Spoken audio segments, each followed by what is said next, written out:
இந்திய கம்யூனிஸ்ட் கட்சியினுடைய வரலாற்று சிறப்புமிக்க மேதின விழா பேரணி செம்படை வீரர்கள் ஆர்ப்பரித்து அணிவகுத்து வரக்கூடிய பிரம்மாண்ட பேரணி இதோ நம்முடைய தியாகிகளுக்கு வீர வணக்கத்தை செலுத்தி இதோ வந்து கொண்டிருக்கிறது, அணிவகுத்து வந்து கொண்டிருக்கிறது. செம்படை வீரர்கள் ஆர்ப்பரித்து வந்து கொண்டிருக்கிறார்கள். நம்முடைய முப்பெரும் விழா பேரணி இதோ வந்து கொண்டிருக்கிறது. தியாகிகளுக்கு வீர வணக்கத்தை செலுத்தி இதோ வந்து கொண்டிருக்கிறது.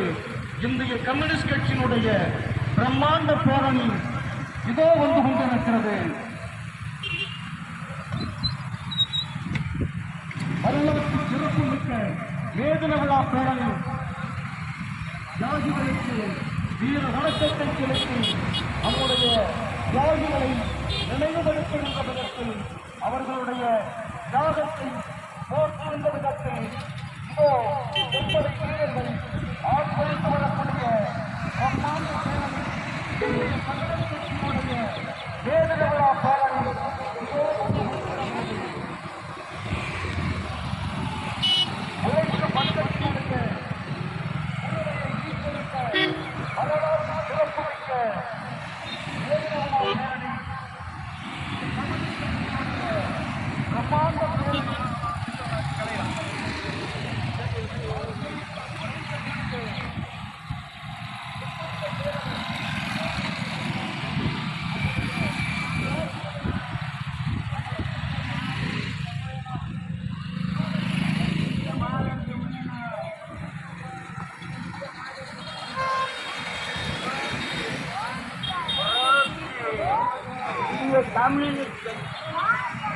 இந்திய கம்யூனிஸ்ட் கட்சி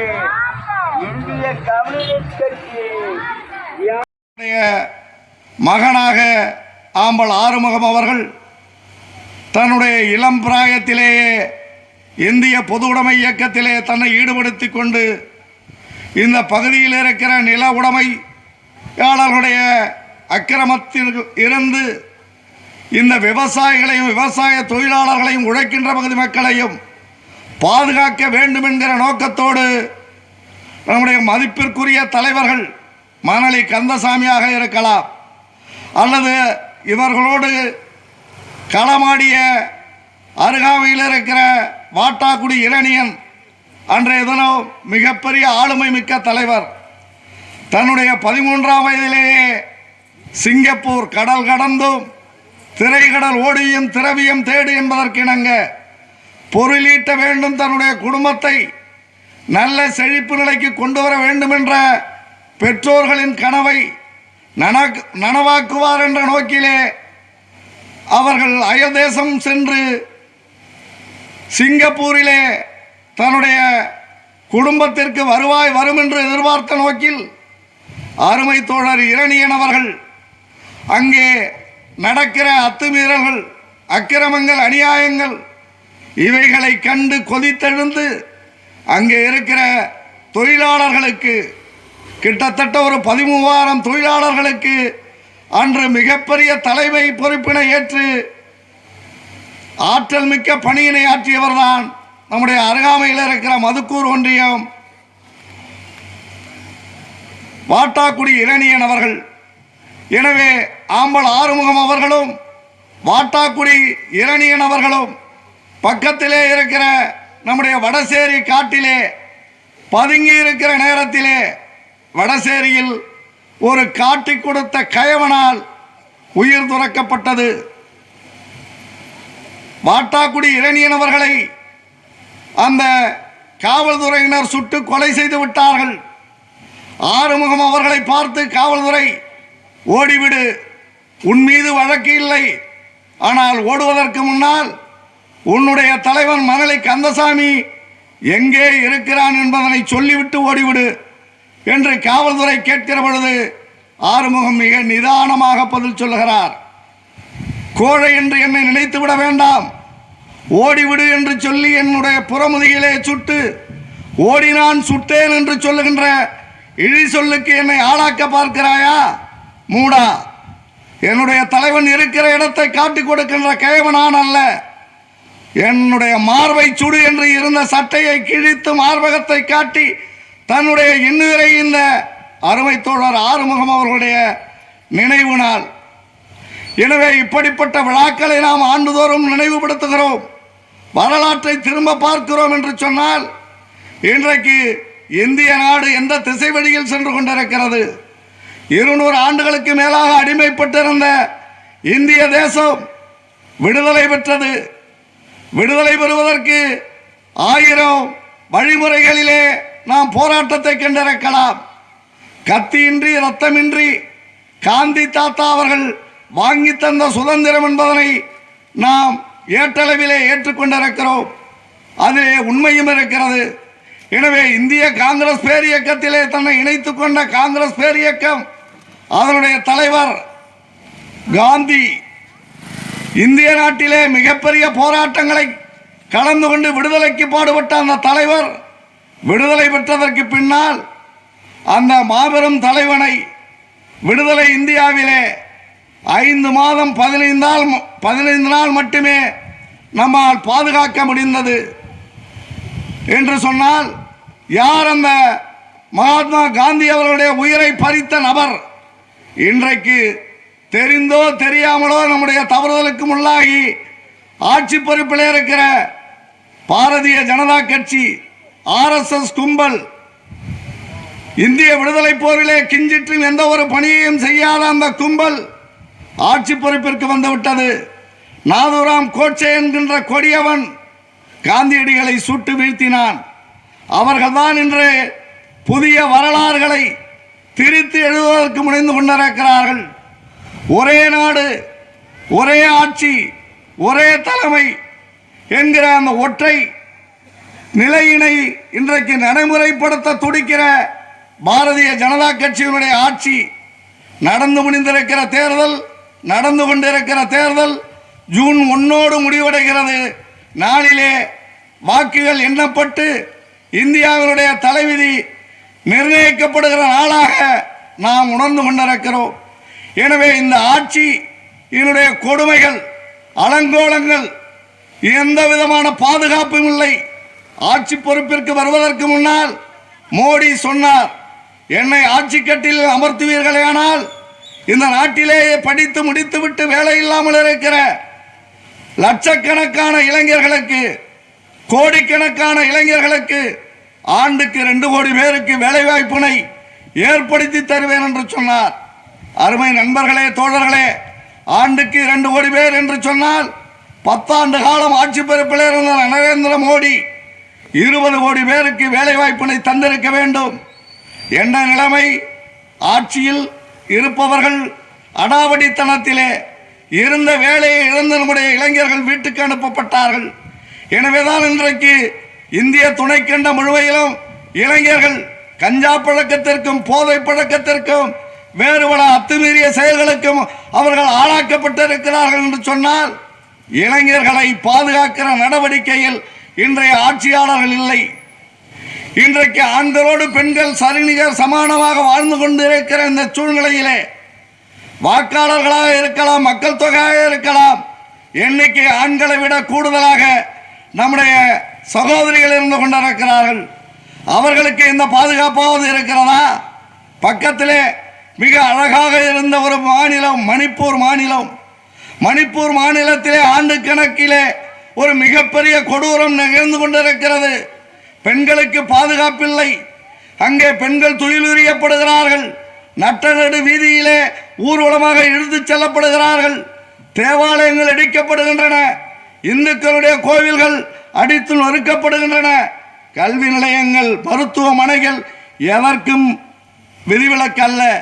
ஆனால் அங்கே இன்றைக்கு தேர்தல் நடக்கிறது.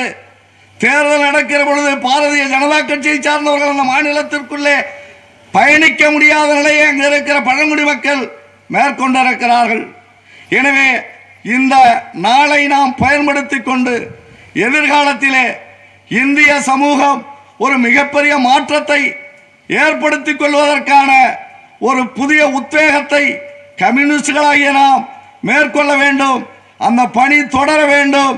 நிச்சயமாக தொடர்வதன் மூலமாகத்தான் ஆம்பல் ஆறுமுகத்திற்கும் ஆட்டாக்குடி இளநியனுக்கும் சாம்பவானுடைய சிவராமனுக்கும் அவர்கள் சிந்திய ரத்தத்திற்கு ஒரு சரியான நிலைப்பாட்டை நாம் எடுக்கிறோம் என்று பொருள்.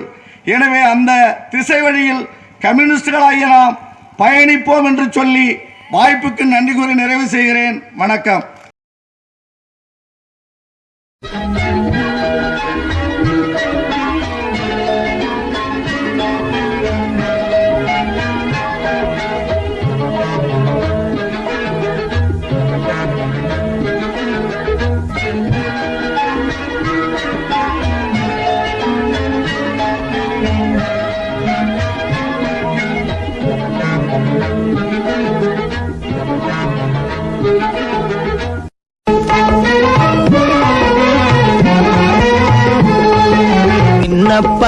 சின்ன பயலே செய்தி கேளடா, சின்ன பயலே செய்தி கேளடா. நான் சொல்ல போற வார்த்தையை நல்லா எண்ணி பாரடா, நீ எண்ணி பாரடா.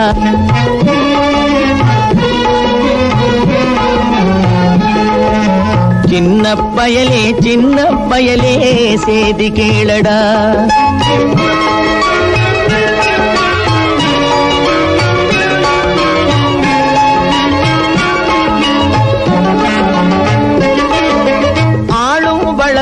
அறிவும் வளரணும், அது தாண்டா வளர்ச்சி. ஆளும் வளரணும், அறிவும் வளரணும், அது தாண்டா வளர்ச்சி. உன்னை ஆசையோடு ஈன்றவளுக்கு அதுவே நீ தரும் மகிழ்ச்சி. ஆசையோடு ஈன்றவளுக்கு அதுவே நீ தரும் மகிழ்ச்சி. ஆளும் ஒவ்வொரு பாடும் கூறும் காலம் தரும் பயிற்சி. உன் நரம்போடு தான் பின்னி வளரணும் தன்மான உணர்ச்சி. உன் நரம்போடு தான் பின்னி வளரணும் தன்மான உணர்ச்சி. சின்ன பயலே செய்தி கேளடா.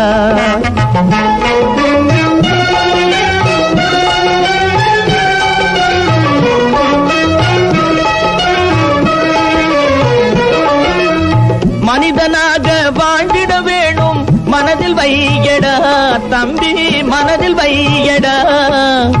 மனிதனா காரல் மார்க்ஸை உற்று பாருங்கள், அவன் கொள்கைகளை எண்ணி பாருங்கள்.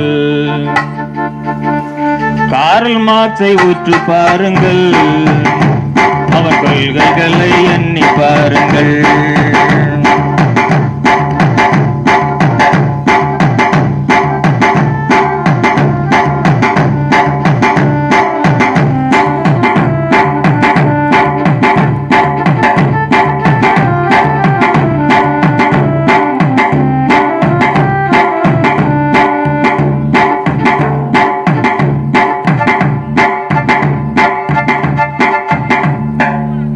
ஏழை வர்க்கம் வாழ்வு உயர எண்ணி பார்த்தவன்,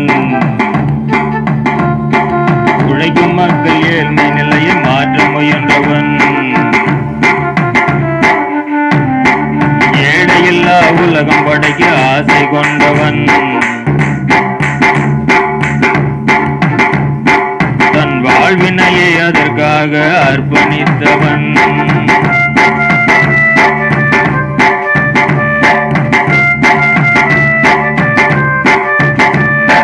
காரல் மார்க்ஸை உற்று பாருங்கள், அவன் கொள்கைகளை எண்ணி பாருங்கள்.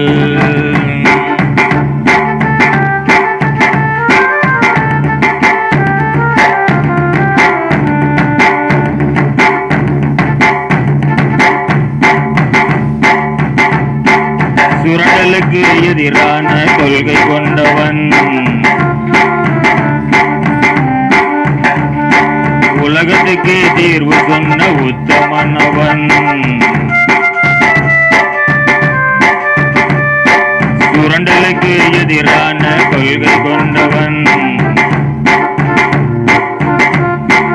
உலகத்துக்கு தீர்வு சொன்ன உத்தமனவன். மாற்றம் என்ற சொல்லை தவிர எல்லாம் மாறுமே, மாற்றம் என்ற சொல்லை தவிர எல்லாம் மாறுமே. சொன்ன உலக தலைவனவன். கார்ல் மார்க்ஸை உற்று பாருங்கள், அவன் கொள்கைகளை எண்ணி பாருங்கள்.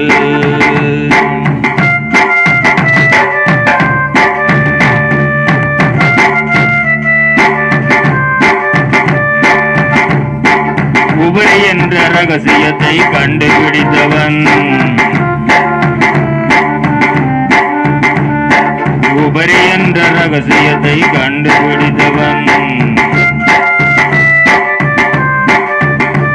அந்த ரகசியத்தை உலகம் அறிய கொள்கை வகுத்தவன். உபரி என்ற ரகசியத்தை கண்டுபிடித்தவன், ரகசியத்தை உலகம் அறிய கொள்கை வகுத்தவன். மூலதனம் என்கின்ற அமுதம் படைத்தவன், அதை பருகாதோர் என்று இந்த உலகில் இல்லையே. அல்லல் படும் தோழர்களே அயராதீர்கள், பொதுவுடைமை கொள்கை ஏற்க உறுதி கொள்ளுங்கள். பொதுவுடைமை சமுதாயம் அமைப்போம் பாருங்கள். கார்ல் மார்க்ஸை உற்று பாருங்கள், அவன் கொள்கைகளை எண்ணி பாருங்கள்.